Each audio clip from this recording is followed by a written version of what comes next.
Hey guys, welcome back to Defeating Hair Loss. My name is Steve and I'm here again with Bobby Dunlap. Bobby, Yes, welcome back. Thanks for having me, Steve. Hair's looking great as usual. I'm trying. You're trying very well. You're doing very well. Yes, sir. Thanks as always. Bobby, tonight we are going to talk about who can you trust in a hair transplant procedure. You know, like what I mean is like, obviously the surgeon and his team is doing the procedure. You've had 2 procedures. Yes, sir. And I think when we have the internet or social media for that matter, as a tool, and we see a lot of different results out there, and this is now global. This is something I know you pay a lot more attention to a lot of that than me. And there's a lot of good results out there, and really, who do you trust? So if you don't mind, Bobby, if you can share with everybody out there, kind of, you know, you had visited a few clinics or you had researched, and I was a part of your decision as well in regards to helping Dr. McGrath. But what, you know, you had your surgery with Dr. McGrath. You've actually had 2 surgeries with Dr. McGrath. So do you feel that, I guess I'm answering my own question, but obviously you trusted him at some point. Yes. What did he do? What did that clinic do in order to gain your trust? Yeah, of course. Like I said, I did my own research on, Dr. McGrath and the clinic, and they had good reviews, first off. A lot of good pictures before and after of transplants. I visited the clinic, talked to Dr. McGrath, kind of went through like what kind of type of procedure I was doing, kind of transplant, and he showed me pictures of people around my age and what their before and after was, and it kind of gave me hope, and I'm like, oh, I can trust this guy. You know, he does good work. So, and then you too, of course. And I helped Steve out. Michaels. Awesome. Well, you look great. I try. I'll take some credit for that. So, yeah, that's a great point. Now, you're lucky enough, if you want to say so, Bobby, I believe, to be within driving distance and being able to see the clinic, kick the tires, meet the doctor, see kind of how the operation works, right? Yeah. I mean, it's a little bit of a feel-good thing. You want to make sure that you're getting a good vibe. Am I right? Of course, yeah. So what about you out there that don't have that luxury, where you're not like down the street or an hour's drive away, or maybe even a 2 hours drive away from a top hair clinic or a top surgeon that we kind of talk about on this channel? So I have some tips for you, and tell me if this makes sense. Yeah. Some of the stuff you might have done as well, Bobby. So what you want to look at is the doctor board certified. Now, there's going to be out there doctors that are not board certified that show really good results, and then they're going to come back if you're asking if they're board certified and you're talking to one of their people and they say, don't pay attention to that board certification. Well, you got to start somewhere. Yeah. Right? The American Board of Hair Restoration Surgeons, which is global, there's international doctors that are a part of the ABHRS. They have to go through a written, a verbal, and they have to have experience in hair restoration in order to get certified. So it's really important that when I'm talking to you, and look, I'm just here to help everyone with hair loss, that I guide you and point you in the right direction. So God forbid there should be a mistake made or someone gets angry because they chose the wrong doctor. Well, the first question is that doctor board certified? Let's start there. So the second thing, right, is the doctor a specialist? Is that doctor, does he make his living? Does he just, have a payroll of nurses, meaning it's not cheap to run these clinics? Does that doctor, did he go through a fellowship? Is this all he does? He doesn't make any money doing anything else. He's not a part-time hair doctor. As friends of mine would say, a Kmart hair doctor that does a little bit of everything. So that doctor that Bobby chose, he is a specialist. So board certified specialist, correct? Now that's the accolades, okay? And let's give them, let's give the young guys a break. Let's say at least 8 years doing the procedure. Is that fair? Yeah. Right? So that's that. Now, besides all the accolades and the board certification and that they're a specialist, what do we want to see? What do we want to see that's tangible? If you go on Dr. McGrath's YouTube channel, you will see him combing through Bobby's amazing hair.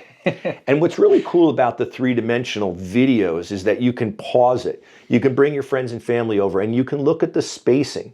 You can look at the spacing that doctor did with his hands. And he's very proud of that in Bobby's case and all of his patients, because I know him personally. And he's going through with a comb and he's showing you his work. That is very important. So if you're talking to somebody out there in another city or another country, and you're like, hey doc, I see some stuff online, you do pretty good work. Are there any videos that I can see where you're spending time with your patients and I'm able to see your work in a 3-dimensional space? Okay, so those are the videos. And you want to see at least 3 or 4, maybe 5 of those at least. I mean, we've been shooting video on YouTube, right, for maybe 15 years in this industry. Let's get a couple of examples. The other thing, we're going backwards a little bit, but it's the 2-dimensional before and afters. So you go in and see your surgeon, you sit down with them, or you can do this virtually. Show me work, doctor, that you yourself have done with your hands. You and your staff, because it is a team. What have you done with your hands?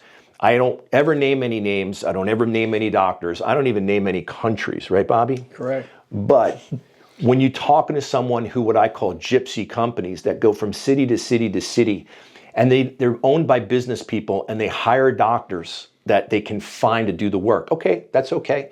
If you happen to connect with that doctor, at that type of a business model, you're okay with that? Let's see your work, doctor. The biggest company in the world that does hair restoration, and I won't name them, everybody knows who they are. They've got a phenomenal website, and they've got tons of examples. And you're going to be very impressed with those examples. Maybe not as good as Bobby's, but they have really good work on their website. Well, did your doctor in, say, Cleveland, Ohio, that you're going to go visit, is that his work? You need to see his work or her work. You need to be able to see the work of the doctor, because you want to have the confidence. And remember what this video is all about. Who do you trust? The reviews, you mentioned reviews. Reviews, in my opinion, are challenging. Why is that? Well, I see out there, and this is all industries, anything, food, whatever, thousands of reviews. It's hard to get people to go home and write a review, right? Unless they're angry. So you got to kind of look into the reviews. You got to kind of look through them. You've got to see the actual passion of how these people, their lives have changed and what they say. The old review that says, hey, love the doctor, love the team, have a nice day. I don't know. I mean, I guess it's a 5-star review. It counts.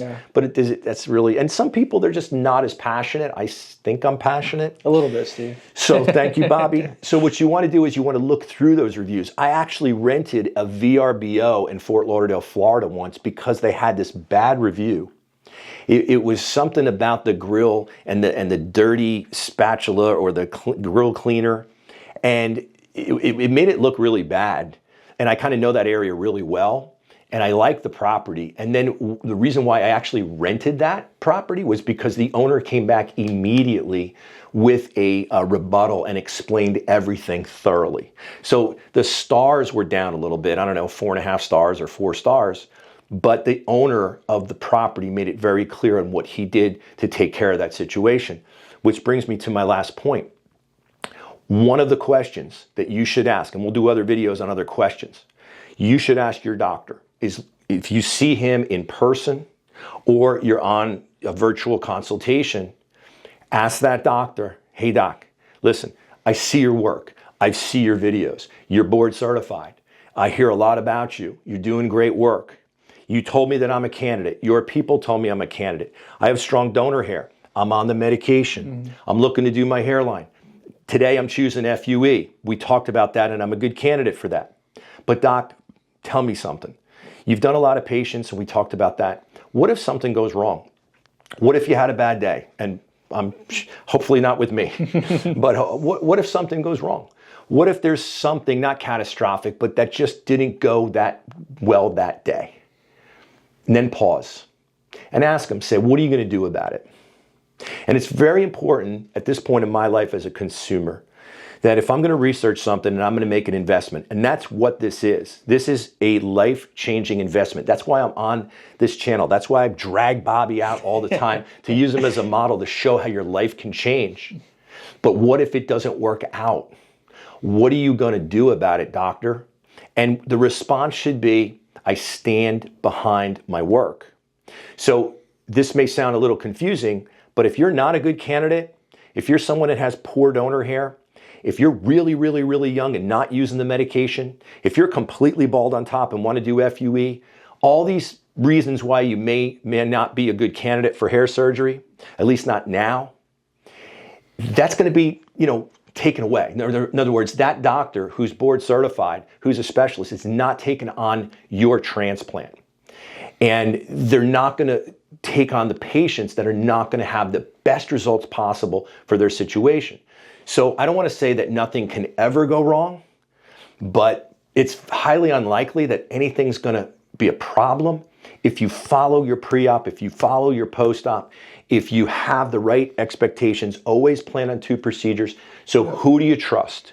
You trust a doctor that looks in the eyes and say, hey, I've been here for, X amount of years, a lot of years. I do really good work. Here it is. Here's the display for it. I charge a fair price and I stand behind my work. Yes, sir. Right, Bobby? Yes, sir. Did Dr. McGrath tell you that? Yeah. Yeah. And you too, Steve Michaels. I trust you a little bit. Hey, listen, we're just trying to help you out there with kind of cutting some corners. I know research kind of gets us down the black hole, especially the Google stuff.